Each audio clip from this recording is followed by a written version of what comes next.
امام حسین رضی اللہ تعالیٰ عنہ کربلا کے میدان میں ہے، اور پچھلے جمعہ کو میں حضرت علی اکبر رضی اللہ تعالیٰ عنہ کی شہادت کے بارے میں کچھ بتایا تھا۔ انشاءاللہ پھر میں وہیں سے شروع کروں گا۔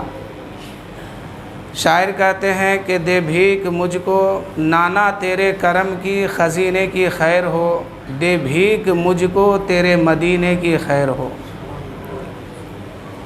نانا تیرے کرم کی خزینے کی خیر ہو، دے بھیک مجھ کو تیرے مدینے کی خیر ہو، اور جا رہا ہوں چھوڑ کر ان آنکھوں کے چین کو، اٹھ کر گلے لگائیے اپنے حسین کو۔ جا رہا ہوں چھوڑ کر ان آنکھوں کے چین کو، اٹھ کر گلے لگائیے اپنے حسین کو۔ جس وقت امام حسین کربلا جا رہے تھے اس وقت امام حسین کے سامنے نبی کا روضہ ہے، ماں فاطمہ اپنے تربت پاک پر آرام کر رہی ہے، باپ علی مشکل کشا اپنے مزار مقدس کے اندر آرام فرما رہے ہیں، بھائی حسن مجتبیٰ اپنے روضے پر آرام فرما رہے ہیں، نانا محمد الرسول اللہ صلی اللہ علیہ وسلم اپنے روضے کے اندر ہیں۔ ایسے عالم میں امام حسین مدینہ چھوڑ رہے ہیں، تو امام حسین جب مدینہ چھوڑے تو آنکھوں کے چین کن کو یہ کہا؟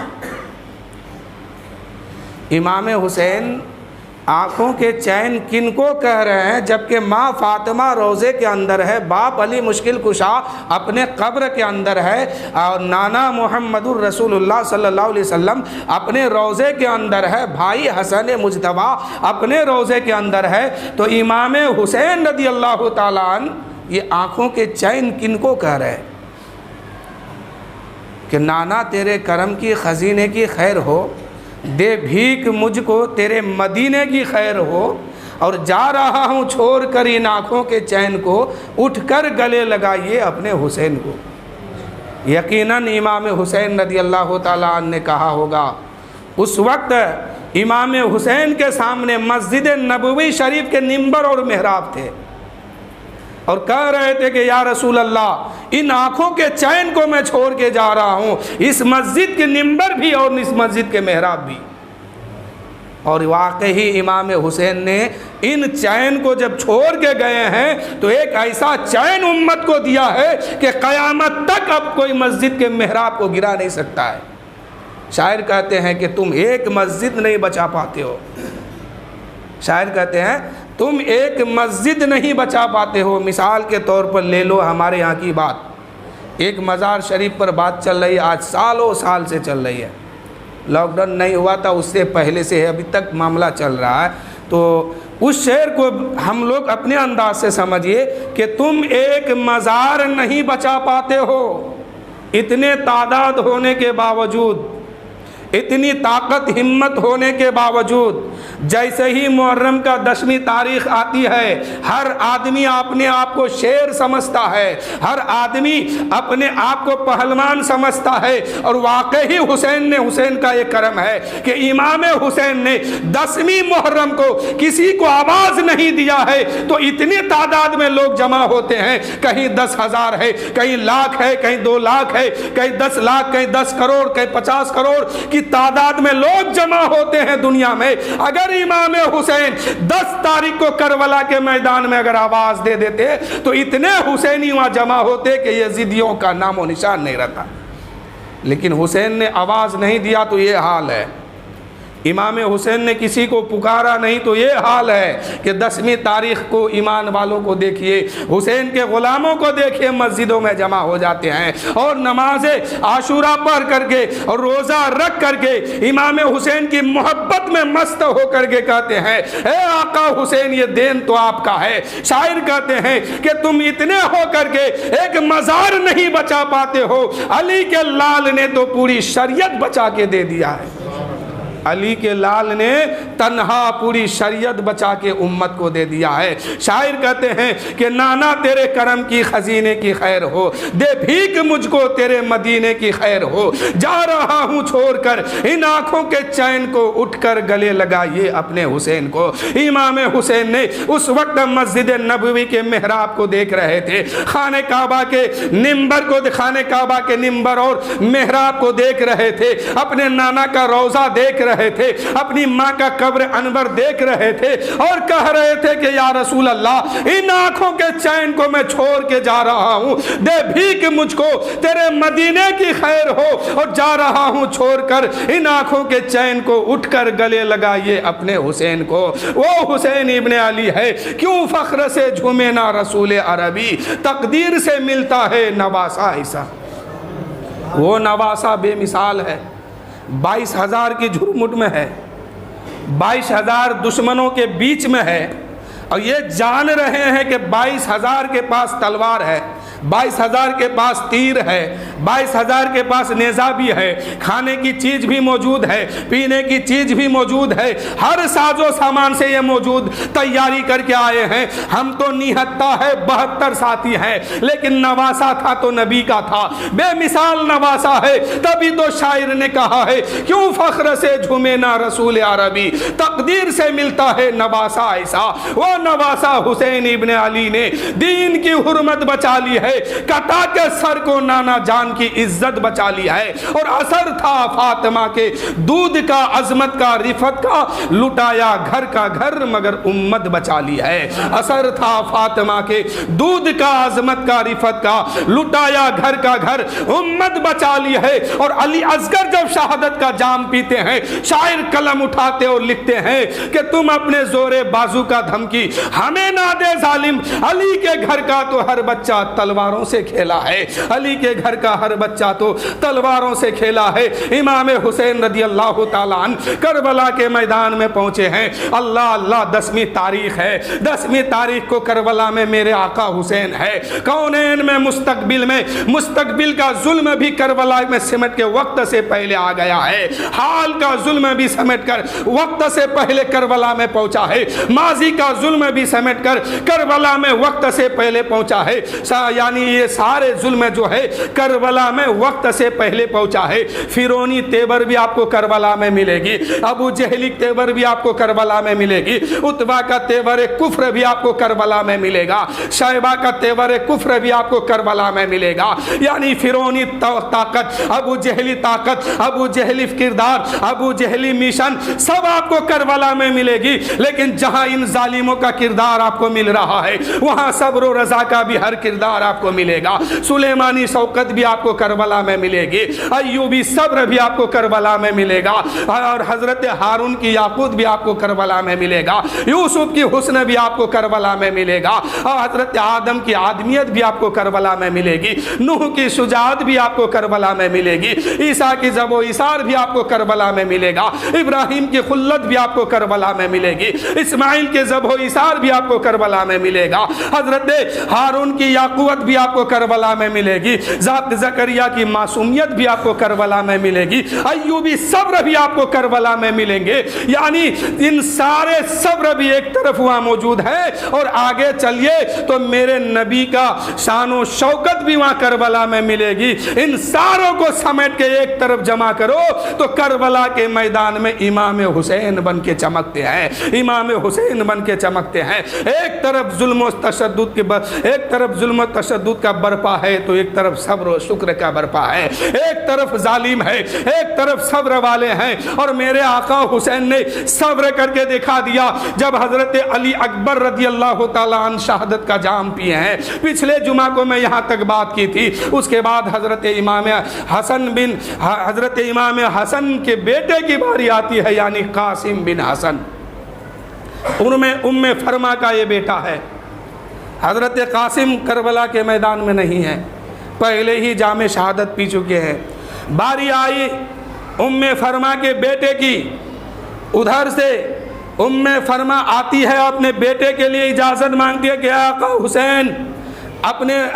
حسین میں اپنے بیٹے کے لیے اجازت مانگ رہی ہوں، میرے بیٹے کو میدان میں جانے دو۔ آقا حسین کہتے ہیں کیسے میں انہیں جانے دوں، یہ تو حسن کا نشانی ہے، اسے میں کربلا میں کیسے بھیجوں، وہاں جو جاتا ہے واپس نہیں آتا ہے۔ حضرت ام فرما جو ہے مایوس ہو گئی، حضرت قاسم بن حسن مایوس ہو گئے، پھوپھی کے پاس گئے ہیں اور رونے لگے ہیں۔ حضرت زینب کہنے لگی ہے بیٹا قاسم کیا بات ہے، کیوں رو رہے ہو؟ کہا اے زینب، اے میری پھوپھی، آج اگر میرا باپ کربلا کے میدان میں ہوتے تو شہادت کا دروازہ مجھ پہ بند نہیں ہوتا، یہاں آج مجھے اجازت نہیں مل رہی ہے۔ حضرت قاسم روتے روتے، میرے دوستو وہ وقار دیکھیے، ہمت دیکھیے، جذبہ دیکھیے، یہ جان رہے ہیں کہ وہاں جانے کے بعد قتل کیا جائے گا، وہاں جانے کے بعد بھی مارا جائے گا، وہاں جانے کے بعد ہم زندہ واپس نہیں آئیں گے، پھر بھی وہیں جانے کے لیے رو رہے ہیں، پھر بھی وہیں جانے کے لیے تڑپ رہے ہیں۔ کیوں تڑپ رہے ہیں؟ کہ ایمانی جذبہ اس کے اندر موجود تھا، دین کی محبت اس کے اندر تھی، نبی کی شریعت اس کے اندر موجود تھی۔ وہ کہہ رہے ہیں کہ اگر آج میرے باپ ہوتے تو شہادت کا دروازہ مجھ پہ بند نہیں ہوا ہوتا۔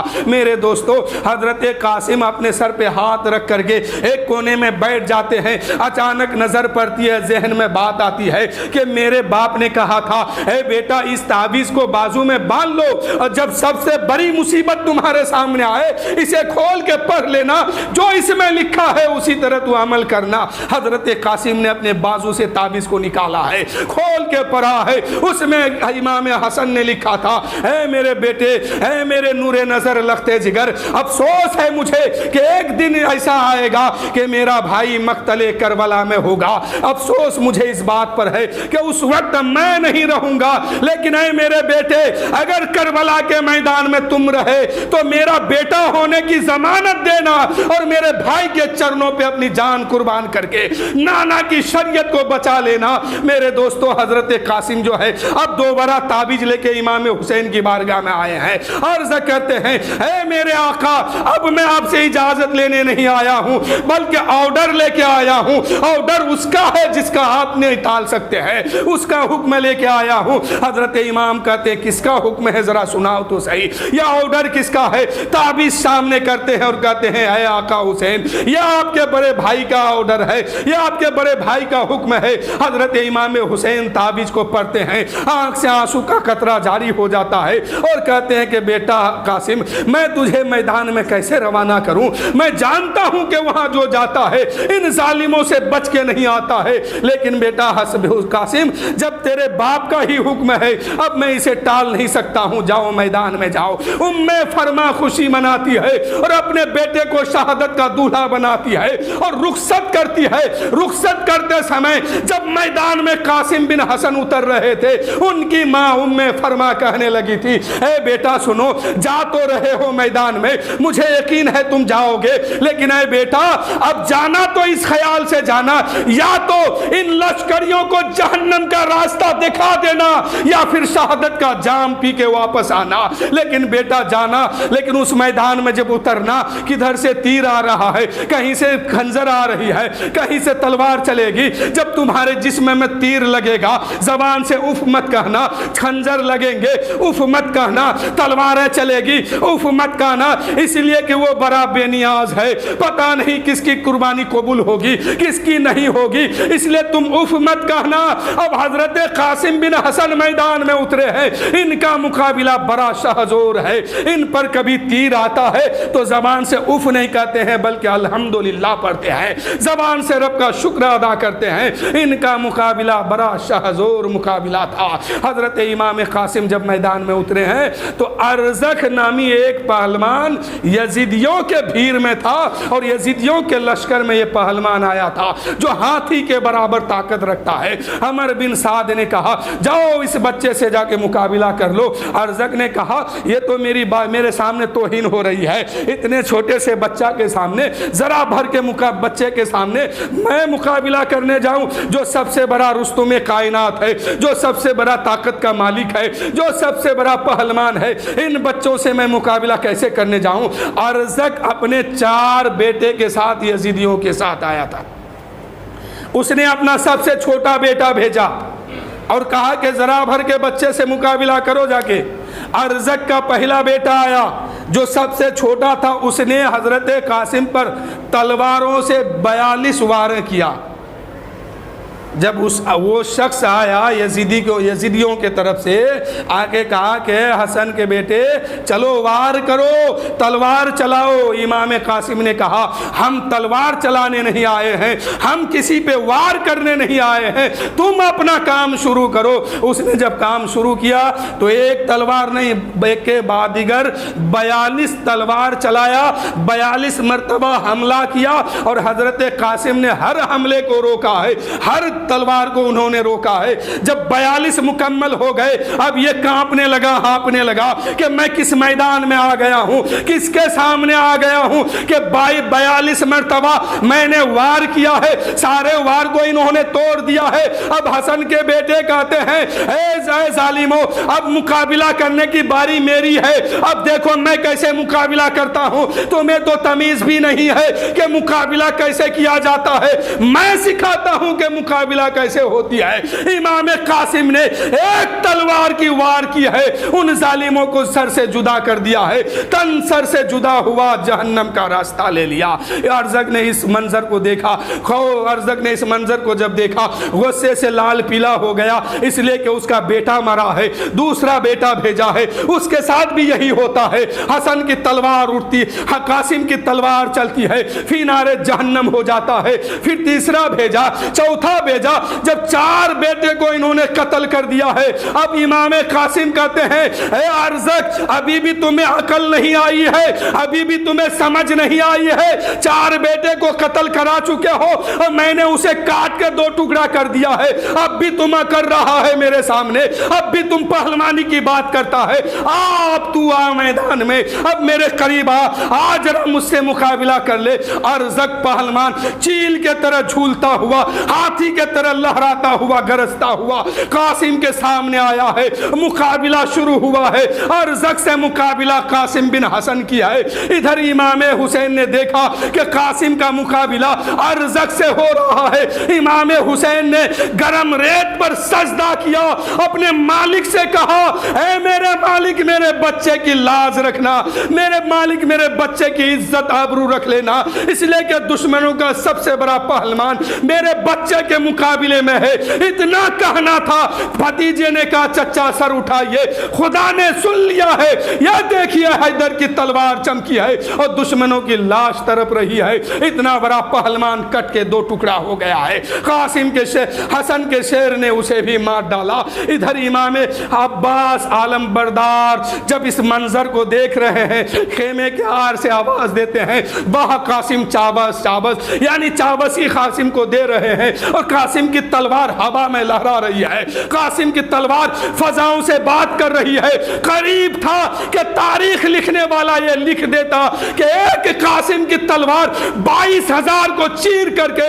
22,000 کو کاٹ کر کے یزید کے محل میں حسین کا پرچم لہرا دیتا۔ اتنے میں حسن کے بیٹے سے امام حسین نے کہا اے قاسم خبردار، تلوار روک لو، تلوار کو روک لو، اب فضا میں لہرانے کی ضرورت نہیں ہے، ہوا میں لہرانے کی ضرورت نہیں ہے، ہم یہاں لڑنے نہیں آئے ہیں، ہم یہاں صبر کرنے آئے ہیں۔ اے میرے دوستو، اگر امام حسین نے اس وقت قاسم کو نہ روکتے، میرا ایمان اور یقین کہتا ہے کہ قسم خدا کی عباس کی تلوار بعد میں اٹھتی، حسن کی حسین کی تلوار بعد میں اٹھتی، ایک قاسم کی تلوار 22,000 کو قتل کرنے کے لیے کافی تھا۔ جب ارزق کو قتل کیا انہوں نے، ان کی تلوار ہوا میں جب لہرا رہی ہے، فضاؤں سے بات کر رہی ہے، حسین نے دیکھا اگر ان کے تلوار کو نہ روکا جائے تو تاریخ پلٹ جائے گا کہ حسین کا بیٹا جو ہے میدان میں اتر کے لڑے ہیں، صبر نہیں کیے ہیں۔ اس لیے امام حسین نے اپنے بیٹے سے کہتے خبردار تلوار مت چلانا، اگر امام حسین نہ روکتے تو اس 22,000 کے لیے خدا کی قسم ایک تلوار کافی تھی۔ امام حسین نے کہا خبردار آگے مت بڑھ جانا، خبردار آگے مت چلنا۔ جو ہی امام حسین نے کہا کہ خبردار آگے مت چلنا، کیونکہ وہ تو تلوار مزاج بنا چکی تھی، اپنا ذہن بنا چکی تھی کہ آج اس 22,000 کو کاٹ کر کے دمشق میں یزید کے محل میں حسین کا پرچم لہرا کے ہی دم لیں گے۔ لیکن امام حسین نے جو ہی کہا خبردار خبردار آگے مت بڑھ جانا میرے بیٹے، آگے مت چلا دینا تلوار میرے بیٹے، جو ہی اس اس آواز کو قاسم نے سنا ہے، اپنے تلوار کو نیچے کر لیا اور ظالموں نے چاروں طرف سے گھیر لیا ہے، چاروں طرف سے گھوڑے کو دوڑا دیا ہے، کوئی تیر چلا رہا ہے، کوئی تلوار مار رہا ہے، کوئی نیزہ مار رہا ہے۔ قاسم کے بدن میں جب نیزہ لگتا ہے زبان سے الحمدللہ کہتے ہیں، تیر لگتا ہے زبان سے الحمدللہ کہتے ہیں، تلواریں لگتی ہے زبان سے الحمدللہ کہتے ہیں۔ اب جب چاروں طرف سے تیروں کی بارش ہو گئی، یزیدی بھیڑیوں نے، یزیدی کتوں نے، یزیدی خبیثوں نے چاروں طرف سے گھوڑوں کو دوڑا دیا ہے۔ حضرت قاسم کا ایک ایک بوٹی بوٹی الگ کر دیا ہے، گھوڑے کا نشان سے حضرت قاسم کا جسم اب سلامت نہیں ہے۔ آواز دیتے ہیں، اے میرے آقا حسین اپنے بیٹے کو سنبھالو۔ حضرت امام حسین دوڑتے ہوئے میدان میں آتے ہیں تو کیا دیکھتے ہیں؟ قاسم بن حسن کی لاش کہیں موجود نہیں ہے۔ کہاں ہے قاسم؟ آواز دیتے ہیں، اے قاسم تم کہاں ہو؟ کوئی آواز نہیں ملتی ہے۔ آواز آسمان کے طرف چہرے کو اٹھاتے ہیں، آواز دیتے ہیں، اے میرے مالک میرا قاسم نہیں مل رہا ہے، اے میرے خالق میرا بیٹا نہیں مل رہا ہے۔ آواز آسمان سے آتی ہے، اے حسین مت گھبراؤ، آواز دو قاسم کو، جہاں سے قرآن کی تلاوت کی آواز آئے گی وہی تمہارا قاسم ہوگا، وہی تمہارے قاسم ہوں گے۔ آواز دیتے ہیں قاسم کو۔ اب میدان کربلا کی زمین سے قرآن پاک کی تلاوت کی آواز آتی ہے۔ مورخ لکھتے ہیں، کتاب لکھنے والوں نے لکھا ہے، کہیں کے زمین کے حصے سے سورہ یاسین کی آواز آتی ہے، کہیں طٰہٰ کی آواز آتی ہے، کہیں سورہ مزمل کی آواز آتی ہے، کہیں سورہ فاتحہ کی آواز آتی ہے۔ حضرت امام حسین نے اپنے نانا کا چادر کاندھے میں رکھا تھا، اس چادر کو میدان میں بچھا دیتے ہیں، جہاں سے قرآن پاک کی تلاوت کی آواز آتی ہے وہاں مٹی میں ہاتھ ڈالتے ہیں تو قاسم کا کوئی بوٹی ملتا ہے، اٹھا کے اس چادر میں رکھ دیتے ہیں۔ پھر قرآن کی تلاوت کی آواز آتی ہے، پھر وہاں ہاتھ ڈالتے ہیں، کوئی ٹکڑا جسم کا ملتا ہے اسے اٹھا کے وہاں رکھتے ہیں۔ یعنی حضرت قاسم کا جسم ایسا ہو گیا تھا کہ ان ظالموں نے حضرت قاسم کے جسم پہ گھوڑے دوڑا دیے تھے۔ ایک دو گھوڑا نہیں تھا، 22,000 گھوڑا دوڑا تھا ایک جسم کے اوپر۔ اب جسم کی بوٹی کہاں ہے پتہ نہیں چل رہا ہے۔ امام حسین نے ایک ایک بوٹی کو چن چن کر کے اس چادر کے اوپر رکھا، پوٹلی باندھا ہے۔ اب لے کے جائیں تو کیسے جائیں؟ حضرت امام حسین نے حضرت قاسم کے جسم کو پوٹلی باندھ کے اپنے کندھے پہ رکھے ہیں، خیمے کے قریب لاتے ہیں۔ خیمے میں لاشوں کو لانے کا طریقہ یہ تھا، شہیدوں کو واپس لانے کا طریقہ یہ تھا، جس خیمے سے جو گئے ہیں اور شہادت کا جام پیے ہیں اسی خیمے سے وہاں سے اٹھا کر کے اسی خیمے میں ان کو پہنچا دیتے ہیں۔ لیکن قاسم کو جب پوٹلی باندھ کے لائے ہیں، اپنے کاندھے پہ پوٹلی رکھے ہیں، لیکن اب ہمت جواب دے رہی ہے کہ ان کے جسم کو ان کی ماں کے خیمے میں میں کیسے پہنچا دوں، ان کے ماں کے پاس میں کیسے لے کے جاؤں؟ فرما پوچھے کہ میرا بیٹا کہاں ہے، میں کیا جواب دوں گا؟ حضرت امام حسین نے اس پوٹلی کو لا کر کے اپنے خیمے میں رکھ دیے ہیں اور اس کے سامنے بیٹھ کے رونا شروع کر دیے ہیں۔ اے میرے دوستو، ذرا کربلا کے منظر کو سمجھیے، کربلا کی تاریخ کو سمجھیے، جو ہم اور آپ نے جو آج تماشا بنا کے رکھا ہے، یہ کربلا نہیں ہے میرے دوستو، یہ سراسر یزیدیوں کا طریقہ ہے۔ جو آپ نے جو کیا ہے محرم میں یا ہم نے جو کیا ہے محرم میں، یہ محرم میں نہیں ہونا چاہیے میرے دوستو۔ آپ نے جو بھی محرم میں خرافات کیا ہے، دنیا میں جتنی کتابیں ہیں کسی کتاب میں اس بات کا ذکر نہیں ہے، کسی کتاب میں نہیں ہے۔ اور میں بتاؤں گا کہ ڈھول کہاں سے شروع ہوا، تعزیہ کہاں سے شروع ہوا، اور یہ جشن جو منائے ہو یہ جشن کہاں سے شروع ہوا، اور دارو پی کر کے حسین کے نام سے جو جلوس نکالے ہو یہ دارو بھی کہاں سے شروع ہوا۔ جب اس منظر پہ میں پہنچوں گا تو رک کر کے اس بات کو بھی بتاؤں گا۔ ابھی صرف شہادت حسین سنیے۔ حضرت امام حسین پوٹلی کے سامنے بیٹھ کے روتے ہیں، اتنے میں حسین کی بیٹی سکینہ آ جاتی ہے اور آ کے کہتی ہے، اے بابا تو نے تو سب کے لاش کو لا کر کے، سب کے جسم کو لا کر کے خیمے میں پہنچایا ہے، لیکن میرا بھائی کا جسم کہاں ہے؟ میرے قاسم کا جسم کہاں ہے؟ بھیا کا جسم نظر نہیں آ رہا ہے۔ اتنے میں امام حسین نے فرمایا، اے بیٹی سکینہ، میں ان کا بھی جسم تمہیں دکھاؤں گا، گھبراؤ نہیں، جاؤ قاسم کی ماں فرما سے کہہ دو، یعنی بڑی امی کے پاس جاؤ، ان سے کہہ دو کہ بابا حسین بلا رہے ہیں خیمے خیمے میں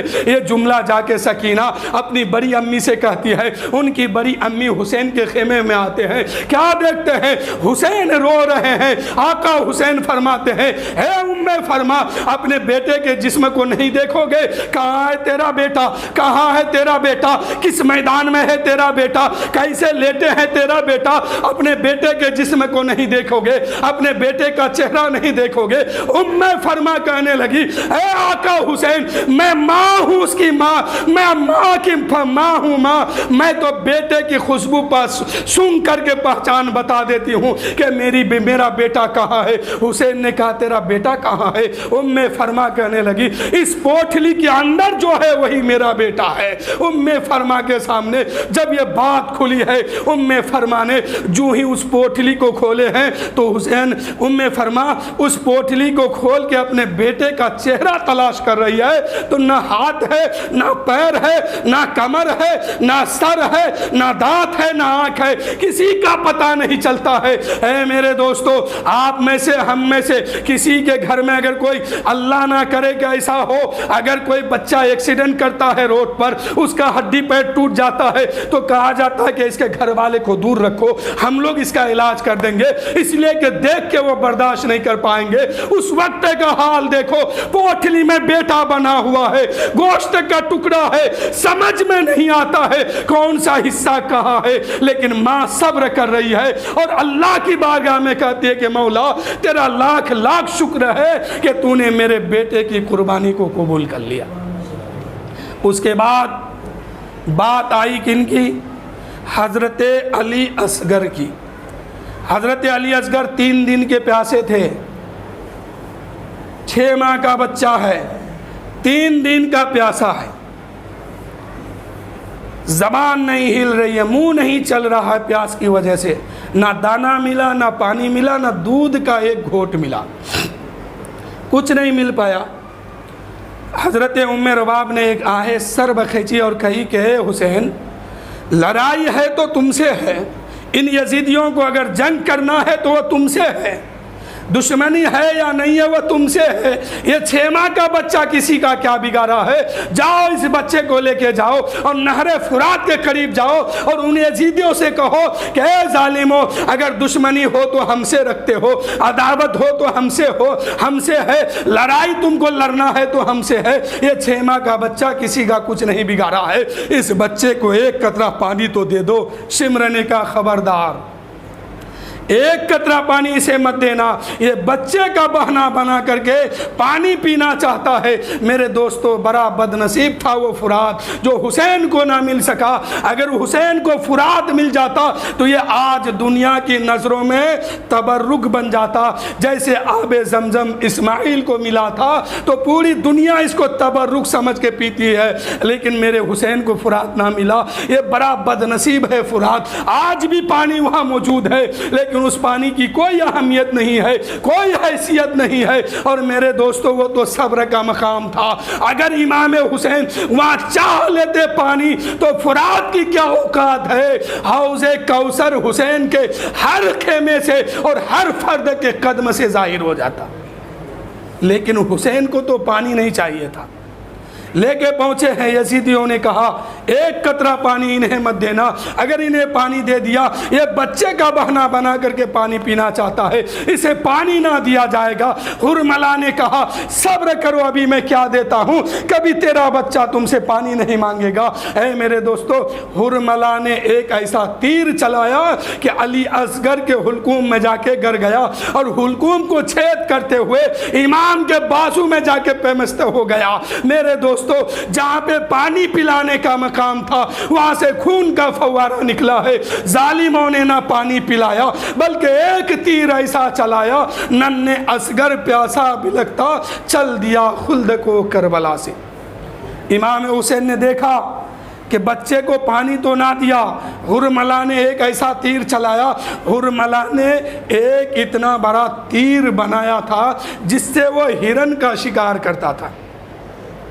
اسی تیر کو لے کے یہ خبیث کا بچہ پہنچ گیا تھا کربلا کے میدان میں، اور اصغر پر جو تیر چلا تھا وہ اصغر کے قد سے اور وزن سے بھی زیادہ تھا۔ جو ہی امام حسین نے دیکھا کہ پانی تو نہ دیا ظالموں نے مگر تیر ضرور چلایا ہے، امام حسین نے اس تیر کو نکال کے باہر پھینکا ہے، بچے کو لے کے خیمے میں آ رہے ہیں، ام رباب دیکھ رہی ہے، ام فرما دیکھ رہی ہے، حضرت زینب دیکھ رہی ہے، حضرت سکینہ دیکھ رہی ہے اور کہہ رہی ہے کہ یہ شاید یزیدیوں نے پانی پلا دیا ہے، یزیدیوں نے پانی دے دیا ہے، اس لیے بچہ سکون سے ہے۔ لیکن جو ہی قریب آیا زینب کے گود میں بچہ دیا ہے اور کہا کہ اے بہن زینب، ظالموں نے پانی تو نہ دیا بلکہ ایک ایسا تیر چلایا کہ اب میرا بیٹا دنیا میں کبھی کسی سے پانی نہیں مانگے گا۔ حضرت امام حسین نے علی اصغر کے حلقوم سے نکلتا ہوا خون کو اپنے ہتھیلی پہ لیتے ہیں اور حضرت اصغر کو زینب کے حوالے کر دیتے ہیں۔ اس خون کو جو ہے آسمان کے طرف اڑانا چاہا، آسمان سے آواز آتی ہے، خبردار میرے آقا حسین، میرے طرف مت پھینکنا ورنہ قیامت تک زمین والوں پر ابر بارہ گرنے نہیں دوں گا، ایک قطرہ پانی زمین والوں پہ گرنے نہیں دوں گا، یہ خون حسینی کی قسم ہے مجھ میں ایک قطرہ پانی زمین پر برسنے نہیں دوں گا، میرے اوپر مت پھینکنا۔ امام حسین نے سوچا اس خون کو زمین پہ ڈال دیتے ہیں، زمین سے آواز آنے لگی، خبردار میرے آقا حسین، خون حسینی کی قسم، اگر علی اصغر کا خون مجھ میں آپ نے اگر ڈال دیا تو قیامت تک کوئی اناج اگنے نہیں دوں گی، قیامت تک کوئی اناج اس زمین سے باہر نہیں آئے گا۔ امام حسین نے سوچا نہ تو اس خون کو اب آسمان کے طرف پھینکیں گے نہ زمین کے طرف پھینکیں گے بلکہ اپنے چہرے پہ مل لیتے ہیں اور رب کی بارگاہ میں کہتے ہیں مولا مجھے اچھی طرح معلوم ہے شہیدان اہل محبت کا غسل ان کے خون سے ہوتا ہے، اے مولا تو دیکھ میں اپنے بچوں کے خون سے اپنا غسل کرتا ہوں، مولا اس خون کو رائے گائے ہونے مت دینا، کل قیامت کے میدان میں شافع محشر کے سامنے داور محشر اسی خون کے ساتھ آئے گا اور اپنے بچوں کا حساب مانگے گا۔ اے میرے دوستو، امام حسین نے اپنے بچوں کے خون سے اسلام کے شجر طیبہ کی جڑ میں گلکاری کرتے جا رہے ہیں اور کہتے ہیں کہ مولا اس خون کو رائے گائے ہونے مت دینا، مولا میں اپنے بچوں کے خون سے اسلام کے جڑ میں پانی ڈال رہا ہوں، مولا اس خون کو کل قیامت کے میدان میں وصول کیا جائے گا۔ میرے دوستو، ام فرما اور ام رباب کے گود میں بچہ ہے، اتنے میں حضرت سکینہ نے بچے کو لے لیا گود میں۔ حضرت زینب کہنے لگی بیٹی تم اس بچے کو لے کے کہاں جا رہے ہو، اصغر کو لے کے کہاں بھاگ رہی ہو؟ حضرت سکینہ کہنے لگی پھپھی کربلا کے میدان میں جنگ ہو رہا ہے، لوگ ہلہ کر رہے ہیں، چلا رہے ہیں، تیر و تلوار کی بارش ہو رہی ہے، آوازیں ہو رہی ہے، میرا اصغر 3 دن کے بعد سویا ہے، میں اس کو گود میں لے کے اس لیے گھوم رہی ہوں، اس لیے اس کو لے کے ٹہلا رہی ہوں کہ کہیں سے یزیدیوں کی آواز اس کے کان تک نہ پہنچ جائے اور یہ نیند سے بیدار نہ ہو جائے، اس لیے اس کو لے کے میں ٹہل رہی ہوں۔ اس بچی کو معلوم نہیں تھا کہ اب اس کا بھائی اس دنیا میں نہیں ہے۔ میرے دوستو، حضرت زینب نے اس بچے کو یعنی علی اصغر کو اپنے گود میں لیتی ہے، سکینہ کو بھی گود میں لیتی ہے اور کہتی ہے کہ بیٹی سکینہ اب تیرا بھائی اس دنیا میں نہیں ہے، وہ اپنے نانا محمد رسول اللہ صلی اللہ علیہ وسلم سے جا کے مل چکے ہیں، اے بیٹی سکینہ اب تیرا بھائی اس دنیا میں نہیں ہے۔ میرے دوستو ذرا سوچو تو صحیح اس سکینہ کے دل پہ کیا گزرا ہوگا جب وہ یہ سوچ کے بچہ گود میں لیا تھا کہ یزیدیوں کی کوئی آواز اس کے کان تک نہ آئے اور یہ جگ نہ جائے نیند سے، اس لیے کہ 3 دن کے بعد یہ بچہ سویا ہے، اس کو اچھے طریقے سے سونے دو، اس کو میں جگنے نہیں دوں گی، اس لیے وہ بچی اپنے بھائی کو گود میں لے کے ٹہلا رہے ہیں۔ ذرا سوچئے تو صحیح اس وقت کیا حال ہوگا، اس وقت کیسا منظر ہوگا، ایک باپ کے گود میں بچہ دم توڑ رہا ہے۔ ام رباب نے کہا اے حسین جتنے شہید کربلا کے میدان میں ہوئے ہیں سب کو تم نے اٹھا اٹھا کے خیمے تک پہنچایا،